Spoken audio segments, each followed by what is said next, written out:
గురుగారు, ఈ వారం మకర రాశి వారికి ఎలా ఉంది? మకర రాశి వారికి 3 గ్రహాలు యోగిస్తున్నాయి. శుక్రుడు జన్మంలో, శని చంద్రుడు తృతీయంలో.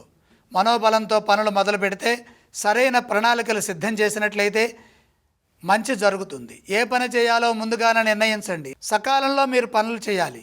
ఒత్తిడికి గురి చేసేవారు ఉంటారు. జాగ్రత్తగా నిర్ణయాలు తీసుకోండి. ఎక్కడా ఇబ్బంది పడకుండా ముందస్తు ప్రణాళికలు సిద్ధం చేసుకొని తోటివారి సహాయ సహకారాలని తీసుకుంటూ ముందుకు సాగండి.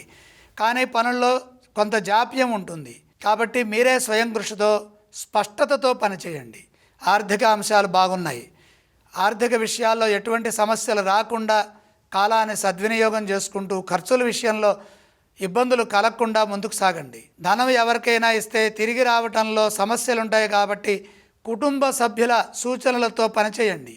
అధిక శాతం మౌనంగా ఉండండి. సాధ్యాసాధ్యాలను బట్టి పనులు చేయండి. మన ప్రయత్నం ఎంత ఉంటే అంత ఫలితం వస్తుంది.